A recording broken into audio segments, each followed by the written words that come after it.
Welcome back, darlings. This week's video I am tackling this reasonably grubby Mark 6 Golf GTI, or is it a 6.5? I can never tell. What is the difference? As you can see, it's quite dusty and polleny. This was the early part of the dry spell that we got, so it wasn't filthy dirty, but this stuff wasn't coming off in the rain. We're going to work it out like that. And you could tell from that big Nilfisk number plate on there that actually this is some work I was paid to do by Nilfisk, so I got a chance to use my pressure washer and my vacuum cleaner and try out some of the Meguiars products. Talking of which, we're using the Ultimate Wheel Cleaner here, and I'm using it on a dry wheel, so I'm following their instructions. So you apply it to a dry wheel and the tyres, let it soak for about 5 or so minutes, and you get this lovely Instagram-worthy, purpling, bleeding wheel cleaning shot. While that's getting close to being ready to be done, I'm laying up the rear wheel, so I kind of do one, let it dwell for a bit, then lay up the next one before I clean it. I'm putting on some foam here, that's the Meguiar's Ultimate Foam, partly to give me some more lubrication and then partly to help me see what that foam was like before I applied it onto the whole car later on. As with any wheel cleaning, I kind of give the tyres a scrub first, but something that was made apparent to me when I did a clip of this in a reel was I shouldn't be cleaning the barrels first because I drag out the barrel brake dust onto the faces and then potentially am rubbing that in. Absolutely true, I had never thought about this. So I'm actually going to change that. I'm going to do the faces first and the barrels last going forward. One of the benefits though of having the foam here is it will have helped pull that away, so I wouldn't have had such a big problem.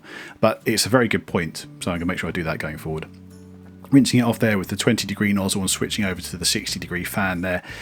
I'm pretty pleased with how those turned out. There's a bit of ingrained brake dust inside the barrel, so when I go onto the other side, I'm actually going to pre-rinse it, which is generally how I do most wheels. I would generally always pre-rinse.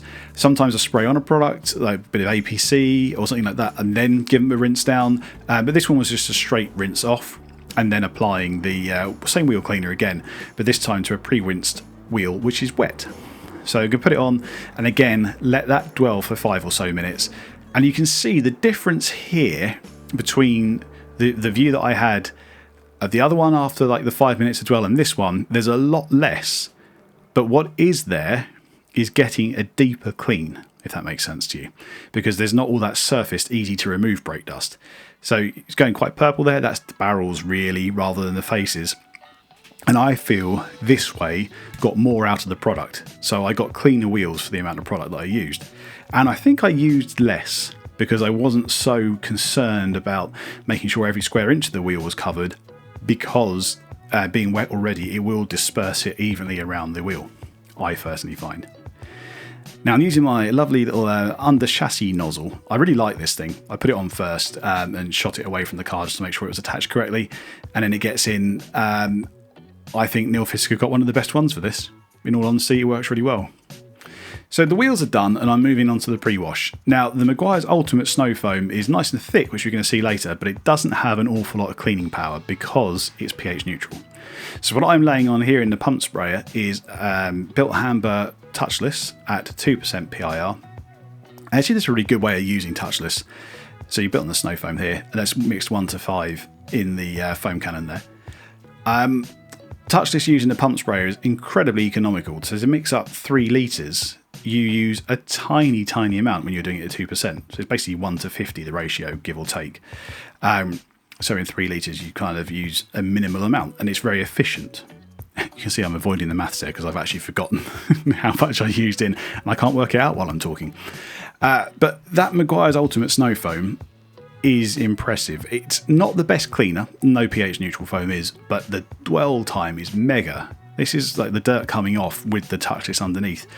I got over 5 minutes of dwell there in what was fairly warm and not direct sun, but fairly warm conditions, like mid-20s. That's impressive. There aren't many foams on the market that can do that. And with the touchless underneath, it had really good cleaning power. So I was really impressed with that.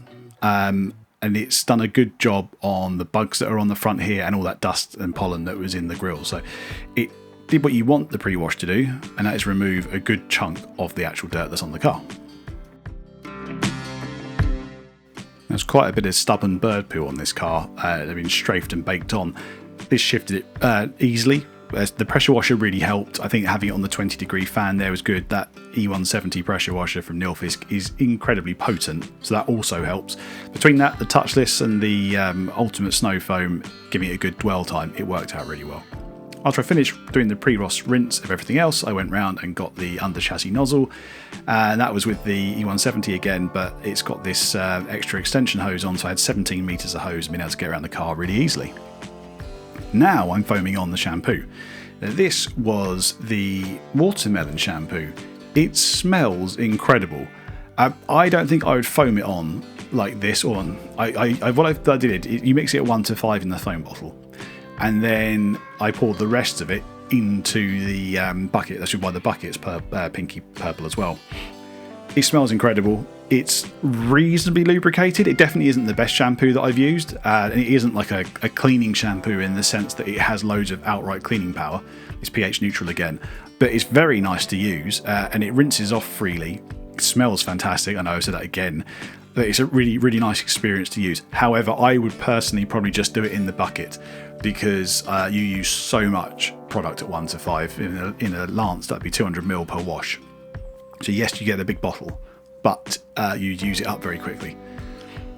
It's all washed now, so we're going to go and use the spray ceramic wax. Now their instructions are to spray on, rinse off, and then dry. I've never ever got good results from this, because when you can see here, it rinses off so much product. It's not like a spray and rinse sealant like Geon Wet Coat or some of the foams like the Yum Foam Plus. Link to that review I did in the top right there. They built Amber Touch on, Infinity Wax Synergy Boost, those sorts of things. So I find the best way is to spray this onto a wet panel and then use it as a drying aid, so dry the car. It does rinse freely from your drying towel, so that's a good thing. When you wash the drying towel, it won't be all gunked up and hydrophobic, especially if you use a good detergent. And when you do it, you get good hydrophobics like this. It's really nice. So, once we've washed and waxed the car and dried it, it's just a good idea to go and get out the water traps, or the trapped water. Here I'm using the blower function on the Nilfisk Buddy II 12. I really like this. I think it's a great addition. I love the vacuum cleaner anyway. The fact that it's got the blower on, to me, means I have to carry one less piece of equipment, which I like. Got everything dry now, so I'm going to put on some tyre shine, and that was the ultimate instant tyre shine. It's in a spray bottle. I would never spray it onto the wheels because it goes everywhere. None of these have particularly good control. So I'm using an old scrub pad, and it's a pretty grubby looking one because I've always used that for doing the tyre dressings. Glass cleaning this time. Now this is a hydrophobic glass cleaner. It's a bit like Infinity Wax Spotless Plus. I really like these things actually. Mainly because they finish down incredibly well. They get very slick, they very rarely streak as well, and they do give you a bit of hydrophobics. Downside is I wouldn't use it on the interior screen, especially if you've got sat-nav suction cup mounts, because it stops them sticking to the screen as well. Yeah, lesson for you there. Interior wise now, got to start off with a vacuum cleaner, and here I'm using the Buddy II 12 again with the little horsehair nozzle. That works really well. Someone else was using it here, and I was filming. I would not use it on piano back plastics. It will mark it. They mark just by looking at it anyway. So I would use an ultra soft detailing brush when I was using it on that bit. But everywhere else, that brush is fantastic.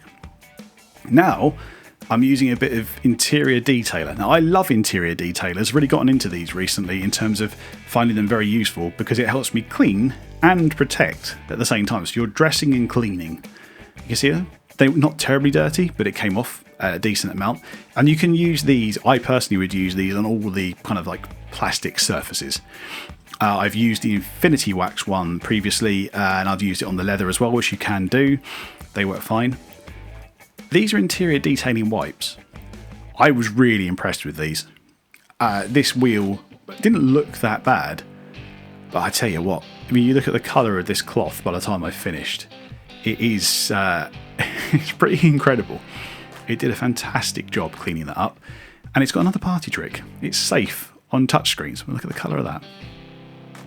And using the same cloth, I decided to give the touchscreen a go in a minute in the middle. because it said it was safe for it on the instructions, and it does a fantastic job at leaving a smear-free finish.